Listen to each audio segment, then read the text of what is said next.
तो चलिए बुलेटिन में सबसे पहले इस वक्त बड़ी खबर आ रही है उस पर नजर डाल लेते हैं। लोकसभा चुनाव के लिए बीजेपी की 9वीं लिस्ट जारी हुई है। लोकसभा की 4 सीटों के उम्मीदवारों के नाम का ऐलान इसमें किया गया है, जिसमें कर्नाटक की 2 लोकसभा सीटें हैं, वहीं यूपी की 1 और असम की 1 सीटों के उम्मीदवारों के नामों का ऐलान किया गया है।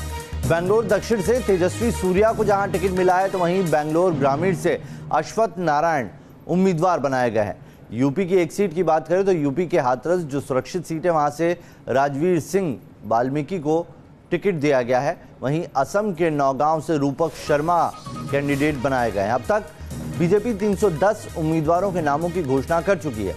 इधर बीजेपी के स्टार प्रचारकों की लिस्ट भी जारी हो गई, जिसमें आडवाणी, जोशी, मेनका और वरुण के नाम नहीं है, यानी कि लालकृष्ण आडवाणी, मुरली मनोहर जोशी, मेनका गांधी और वरुण गांधी, इनको स्टार कैंपेनर्स की लिस्ट में भी जगह नहीं मिलती दिखाई दी है।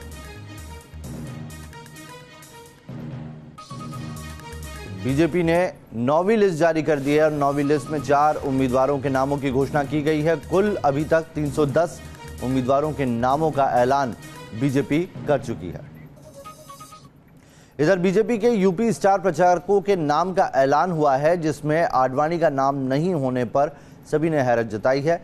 लालकृष्ण आडवाणी, मुरली मनोहर जोशी, मेनका गांधी और वरुण गांधी, ये वो नाम है जो स्टार प्रचारकों की लिस्ट में इस बार नहीं है। पिछले कई बार से ये नाम स्टार प्रचारकों की सूची में हर बार होते थे, लेकिन इस बार लालकृष्ण आडवाणी को जगह नहीं दी गई। लालकृष्ण आडवाणी को इस बार टिकट भी नहीं मिला है। उनकी जो सीट थी गांधीनगर, उससे बीजेपी अध्यक्ष अमित शाह का नाम निकलकर सामने आया है। मेनका गांधी, वरुण गांधी और मुरली मनोहर जोशी, ये वो नाम हैं जिनके नाम भी उम्मीदवारों की लिस्ट में अभी कहीं नहीं दिखाई दिए हैं।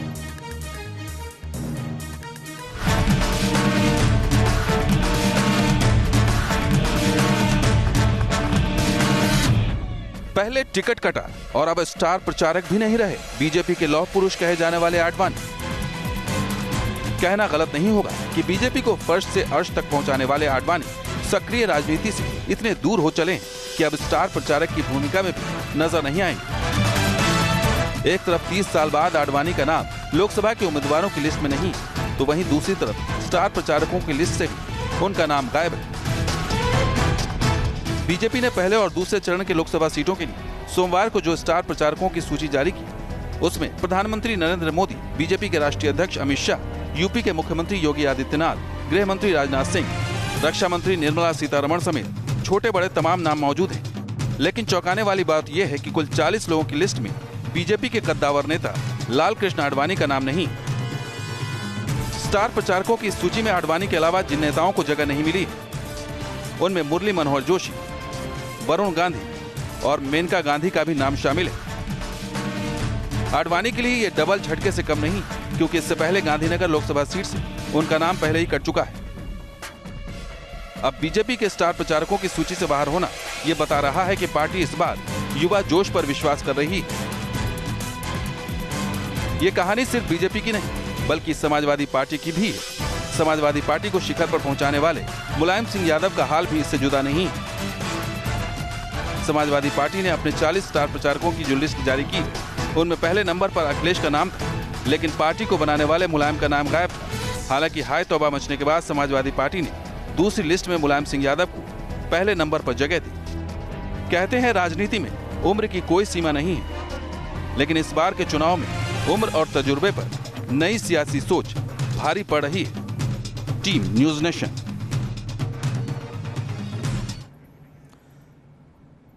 तो चलिए आपको बताते हैं कि वो कौन से ऐसे चेहरे हैं जो टिकट की आस तो देख रहे थे, लेकिन उनका टिकट लिस्ट यानी कि जो सूची जारी हुई है, अभी तक 9 सूची जारी हो गई, 310 उम्मीदवार जारी हो गए, लेकिन उनके नाम नहीं है।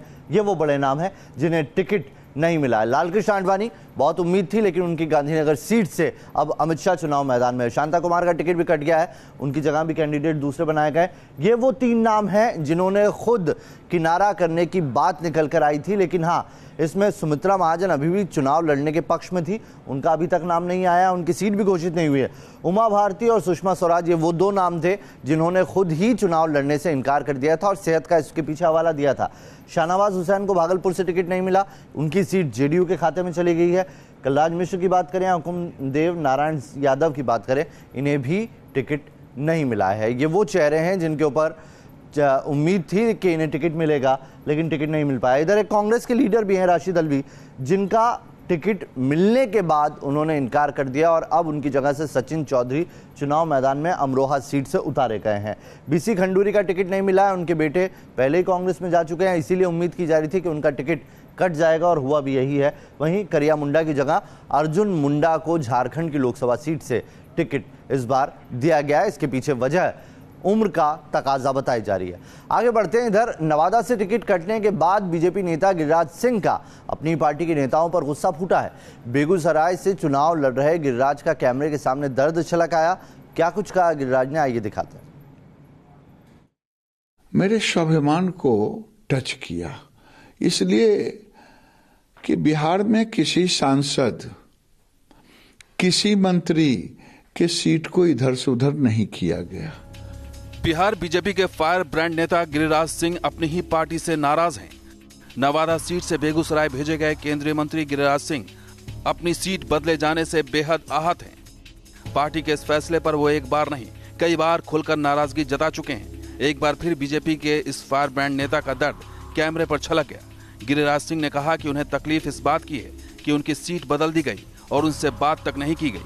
मेरे स्वाभिमान को टच किया, इसलिए कि बिहार में किसी सांसद, किसी मंत्री के सीट को इधर से उधर नहीं किया गया।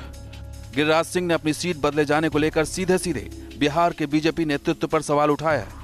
बिहार बीजेपी के बड़े नेताओं पर गिरिराज सिंह खूब बरसे। उन्होंने बिहार बीजेपी के अध्यक्ष नित्यानंद राय पर स्वाभिमान को ठेस पहुंचाने का आरोप तो लगाया ही, प्रदेश नेतृत्व से सवाल भी पूछा कि सिर्फ उन्हीं की सीट क्यों बदली गई, वो भी बिना उनसे पूछे, बिना मुझसे बात किए हुए, बिना मुझे कॉन्फिडेंस में लिए हुए अगर ये निर्णय प्रदेश अध्यक्ष ने लिया, यही मुझे सबसे बड़ा दुख और तकलीफ दे रहा है।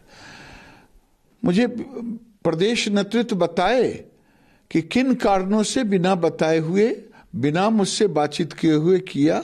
मेरे जो हर्ट किया है, जब तक वो नहीं संतुष्ट होता तो मेरे लिए थोड़ी कठिनाई है। गिरिराज सिंह इस समय बिहार के नवादा से सांसद हैं। गिरिराज सिंह को नवादा की जगह इस बार बेगूसराय से टिकट मिला है, तो उन्होंने पार्टी के केंद्रीय नेतृत्व से बेगूसराय की जगह नवादा से लड़ने की इच्छा जाहिर की। अपनी सीट बदलवाने के लिए पूरी कवायद भी की, लेकिन बीजेपी नेतृत्व अपना फैसला बदलने को तैयार नहीं दिखा। मैं तो 1996 से बिहार में राजनीति बेगूसराय से चुनाव लड़ने के इच्छा के साथ 2014 में मुझे अति इच्छा थी, लेकिन नेतृत्व ने बताया कि भोला बाबू नवादा के सांसद थे, लेकिन उनकी इच्छा है, सम्मानीय है, उनकी इच्छा थी कि मैं बेगूसराय से लड़ूं और मैं बेगूसराय के बदले मुझे नवादा कहा गया। मैं नवादा लड़ा, जितना हमसे हुआ उतना वहां विकास के कामों में लगे रहे। मुझे तकलीफ इस बात की है, मुझे तो खुशी होगी कि मैं बेगूसराय चुनाव लड़ूं। दरअसल बिहार में एनडीए के 20 सीटों के तालमेल के बाद नवादा सीट लोक जनशक्ति पार्टी के खाते में चली गई है। बेगूसराय इस बार बिहार की हॉट सीट बन गई है। गिरिराज के अलावा भूमिहार वोटरों की अच्छी खासी तादाद वाली इस सीट से जेएनयू के पूर्व छात्र संघ अध्यक्ष और सीपीआई कैंडिडेट कन्हैया कुमार भी चुनाव मैदान में है। साथ ही 2014 के लोकसभा चुनाव में मोदी लहर में भी अपनी छाप छोड़ने वाले तनवीर हसन महागठबंधन के उम्मीदवार हैं। ऐसे में यहाँ मुकाबला बेहद दिलचस्प होने वाला है। Team news nation. तो सीट बदलने का दर्द अपनी जगह होता है, क्योंकि आप काफ़ी वक्त से उस जगह पर फोकस किए होते हैं, लेकिन उसके बाद सीट बदल जाती है और वो नाराज़गी गाए बगाए सामने आती है। लेकिन पार्टी के पास अपनी दलील होती है, अपने अलग आंकड़े और सर्वे होते हैं जिसकी तरफ से ये वजह या ये कदम उठाया जाता है। आइए आपको बताते हैं कौन कौन से ऐसे चेहरे हैं जिनकी सीट बदल दी गई है, जिसमें पहला नाम आता है गिरिराज सिंह का ही। गिरिराज सिंह पहले नवादा से चुनाव लड़े थे, जीते थे, लेकिन इस बार बेगूसराय से हैं। मुरादाबाद से पहले टिकट दिया गया राज बब्बर को, बाद में टिकट वापस ले लिया गया और फतेहपुर सीकरी से उतारा गया। मुरादाबाद से उनकी जगह पर इमरान प्रतापगढ़ी जो शायर हैं उन्हें टिकट दे दिया गया। मुंबई उत्तर से मुंबई पश्चिम कर दी गई है संजय निरुपम की सीट, इनका भी टिकट बदल दिया गया। इसके पीछे भी जो सर्वे है इंटरनल वो बताया जा रहा है। नरेंद्र सिंह तोमर केंद्रीय मंत्री हैं, ग्वालियर से अब तक चुनाव लड़ते आए हैं, जीतते आए हैं, लेकिन अब एंटी इनकम्बेंसी के चलते उनका भी टिकट मुरैना कर दिया गया। कांग्रेस अध्यक्ष राहुल गांधी ने लोकसभा चुनाव के लिए सबसे बड़ा दांव चल दिया है। दावा गरीबी पर प्रहार का है।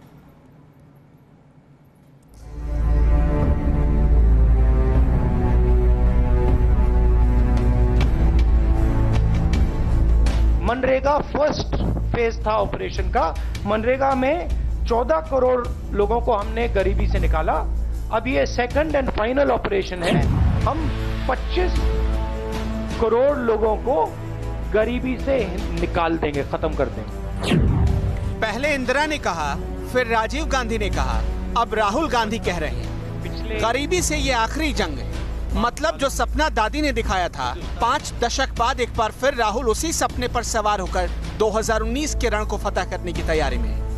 गरीबों के खाते में सीधे 72,000 रुपए देकर गरीबी हटाने का फॉर्मूला तैयार कर लिया है। 2014 में बीजेपी ने काले धन के बहाने 15 लाख का ख्वाब दिखाया था।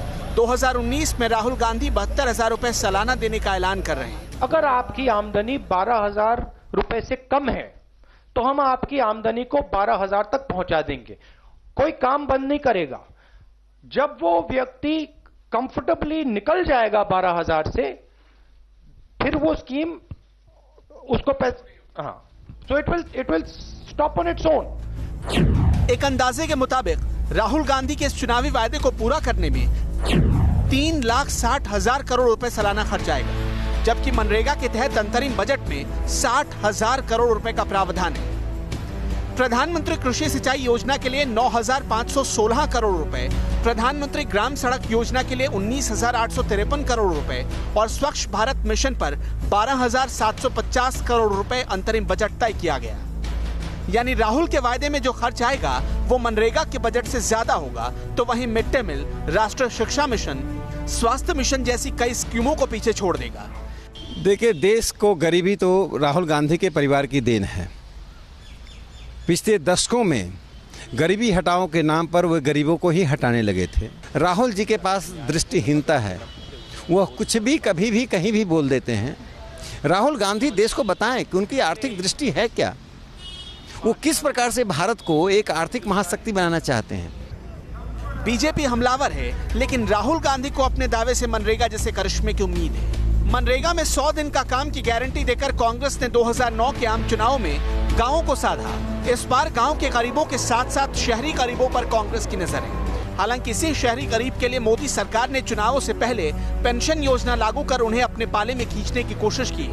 मोदी उनका भविष्य संवारने का वादा कर रहे हैं, लेकिन राहुल ने उनका वर्तमान सुधारने का दावा किया है। सीधे उनकी जेब भरकर वोट पाना चाहते हैं राहुल।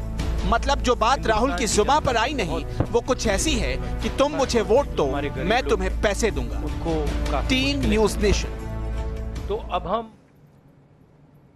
तो राहुल गांधी ने देश के 20% गरीबों को सालाना 72,000 रुपए देने का ऐलान किया है। तो बीजेपी ने पलटवार करने में देर नहीं लगाई। वित्त मंत्री अरुण जेटली खुद सामने आए।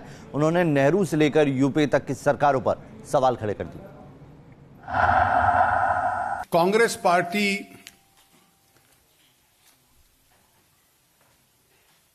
का एक इतिहास गरीबी और गरीबी हटाने के नाम पर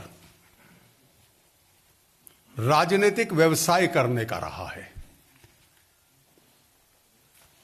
उनका इतिहास गरीबी को हटाने का नहीं रहा। गरीबी को हटाने के लिए कोई साधन दिए जाएं, वो भी उनका इतिहास नहीं रहा। पंडित जी के जमाने में विकास दर 3.5% थी, जो उनका आर्थिक मॉडल था। इंदिरा जी तो 1971 में